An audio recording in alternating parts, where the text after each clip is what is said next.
जलगढ़ नाम सुनते ही पुराने किस्से, भूली बिसरी लड़ाइयां और प्राचीन कहानियों की याद आ जाती है।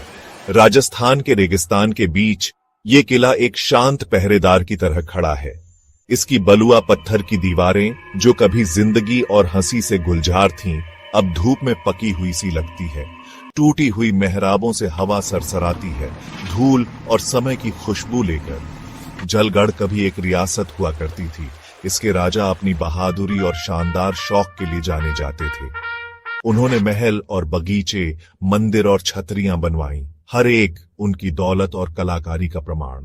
लेकिन समय रेगिस्तान की हवा की तरह सबसे मजबूत नींव को भी मिटा देता है। रियासत टूट गई, इतिहास की रेत में समा गई। कभी भव्य महल अब खाली हैं, उनकी शानदार चीजें या तो लूट ली गईं या सड़ने के लिए छोड़ दी गईं। बगीचे जो कभी रंगों और खुशबुओं से भरे थे, अब कांटों और जंगली पौधों से भर गए हैं। बस अतीत के भूत ही बचे हैं, गलियारों में फुसफुसाते हुए, उनकी आवाजें रेगिस्तान की हवा की तरह धीमी। साल था 1952। भारत एक नया देश था। सदियों के अंग्रेजी राज के बाद अब भी अपने पैरों पर खड़ा हो रहा था। लेकिन जलगढ़ में कुछ चीजें कभी नहीं बदली। रेगिस्तान का सूरज अभी भी बेरहमी से चमकता था और रातें अभी भी गीदड़ों की दर्द भरी आवाजों से भरी होती थीं। रूपकंवर की शादी से एक रात पहले की बात है। हवा में खुशी और उत्साह था।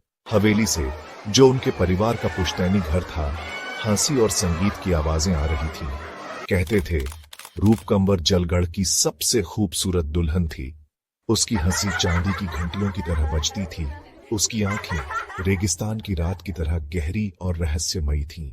जैसे जैसे रात गहरी होती गई, घर की औरतें रूपकंवर के आसपास इकट्ठा हो गईं। उसे पवित्र हल्दी की रस्म के लिए तैयार कर रही थीं। हल्दी और चंदन की खुशबू हवा में फैल गई, जो उसके बालों में लगे चमेली के फूलों की खुशबू से मिल गई। लेकिन जैसे ही चांद आसमान में ऊपर चढ़ा, हवेली पर सन्नाटा छा गया। संगीत बंद हो गया, हंसी गायब हो गई, रूपकंवर गायब थी। हवेली में आग की तरह दहशत फैल गई। वो कहां हो सकती है? क्या किसी ने उसकी शादी के दिन दुल्हन को अगवा करने की हिम्मत की थी? बेताब खोजबीन से कुछ नहीं मिला। रूपकंवर बिना कोई निशान छोड़े गायब हो गई थी। आंगन, जो अभी थोड़ी देर पहले खुशियों से भरा था, अब डर और उलझन से गूंज रहा था। रात की हवा में लालटेनें झूल रही थीं। लंबी नाचती हुई परछाइयां बना रही थीं, जो एक दूसरे से राज की बातें फुसफुसा रही थीं। औरतें आपस में सटकर बैठी थीं। उनके चेहरे पीले पड़ गए थे। उनकी फुसफुसाहट रेगिस्तान की हवा की तरह बेजान थी।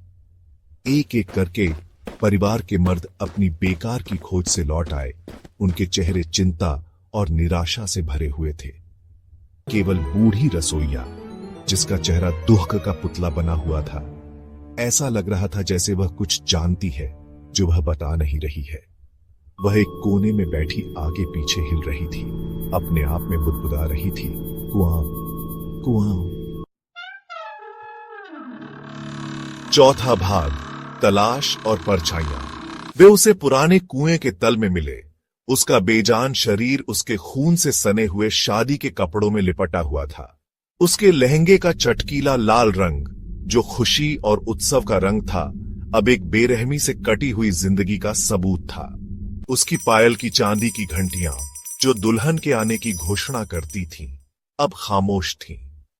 कुआं, जो लंबे समय से छोड़ा हुआ था और जंगली पौधों से भरा था, हमेशा से ही गांव वालों के लिए बेचैनी का कारण रहा था।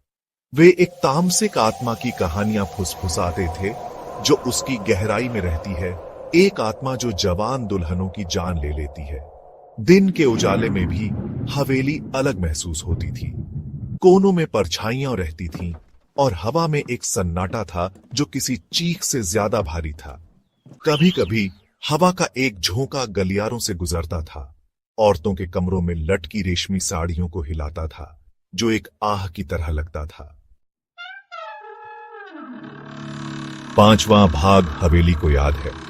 साल दशकों में बदल गए, लेकिन रूपकंवर की मौत की त्रासदी ने हवेली पर एक लंबी परछाई डाली रही। कभी भव्य हवेली अब एक भयानक सन्नाटे में डूबी हुई त्रासदी की एक भयानक यादगार बनकर खड़ी थी। वहां से गुजरने वाले गांव वाले अपनी गति तेज कर देते थे। उनकी नजरें घबराहट से टूटती दीवारों की ओर देखती थीं। वे अजीब घटनाओं के बारे में धीमी आवाज में बातें करते थे। आधी रात को रोशनी का टिमटिमाना, खाली गलियारों में पायल की झंकार, कुएं के पास लाल शादी के जोड़े में एक महिला की झलक। कुछ साल पहले एक युवा पर्यटक हवेली के दुखद इतिहास की ओर आकर्षित हुआ। बिना किसी निशान के गायब हो गया। वह स्थानीय किंवदंतियों पर शोध कर रहा था, रूपकंवर की कहानी से मोहित था। उसका कैमरा बाद में हवेली के धूल भरे अटारी में पड़ा मिला। आखिरी कुछ तस्वीरों में धूप में नाचते धूल के कणों की धुंधली तस्वीरें ही थीं, या क्या वे कुछ और थीं? छठा भाग, अधूरी विदाई। हवेली अभी भी खड़ी है, एक बीते युग का एक टूटा हुआ स्मारक। हवा अभी भी उसके खाली गलियारों से सरसराती है, अपने साथ धूल और सड़ांध की खुशबू लेकर, और शायद चमेली की हल्की सी खुशबू भी। क्या यह सिर्फ हवा है, या कोई अभी भी रूपकंवर की हंसी की गूंज सुन सकता है, जो समय में जम गई है? क्या उसकी पायल अभी भी बजती है, उसे एक ऐसी शादी में ले जाने का इंतजार कर रही है जो कभी नहीं होगी? हवेली इंतजार करती है। उसका सन्नाटा अनुत्तरित सवालों से भरा है। उसकी दीवारें एक ऐसी दुल्हन की विदाई के बोझ से गूंज रही हैं जो कभी नहीं हुई। 2003 दिल्ली से आर्किटेक्ट्स की एक टीम जलगढ़ हवेली पहुंची। आंखों में उम्मीद थी। उन्हें दिखा एक बड़ा रेस्टोरेशन प्रोजेक्ट। उन्हें अंधेरा नहीं दिखा। पहली ही रात उन्होंने उसे सुना। एक भूतिया धुन, उदास, खूबसूरत, डरा हुआ सा केयरटेकर बोला, लाल जोड़ा वाली दुल्हन। टीम ने इसे टाल दिया, बस एक पुरानी कहानी। लेकिन जैसे जैसे दिन बीते, हवा भारी होती गई। गलियारों में फुसफुसाहटें उनका पीछा करती रहीं। टिमटिमाते लालटेन में परछाई नाचती रहीं। उनके दिलों में डर ने जगह बना ली।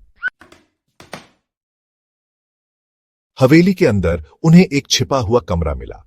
धूल से ढका एक लकड़ी का संदूक, अंदर एक डायरी, रूपकंवर की डायरी।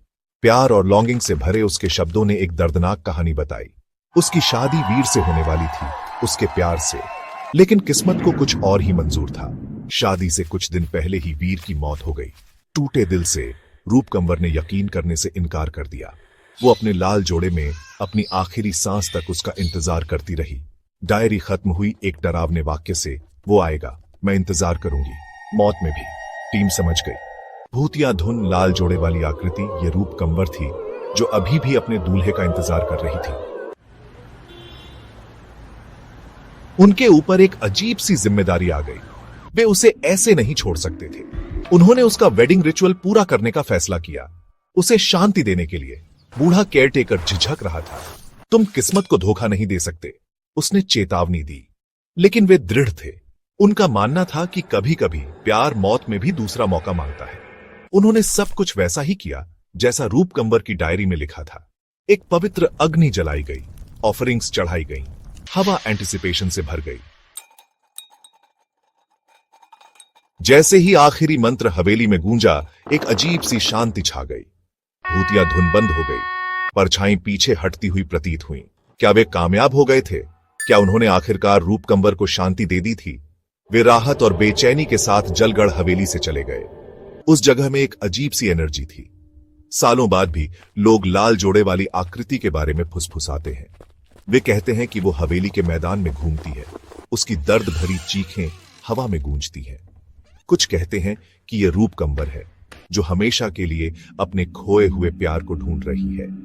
दूसरे कहते हैं कि ये कुछ और है, कुछ ऐसा जो रिचुअल से जाग गया है। वो चाहे जो भी हो, जलगढ़ हवेली फुसफुसाहटों और परछाइयों की जगह बनी हुई है, एक अधूरी प्रेम कहानी की भूतिया याद। अगर आपको ये कहानी डरावनी और दिलचस्प लगी हो तो डर की दस्तक चैनल को लाइक करें, सब्सक्राइब करें और बेल आइकन दबाएं ताकि अगली बार जब कोई कहानी दस्तक दे, आप सबसे पहले सुने।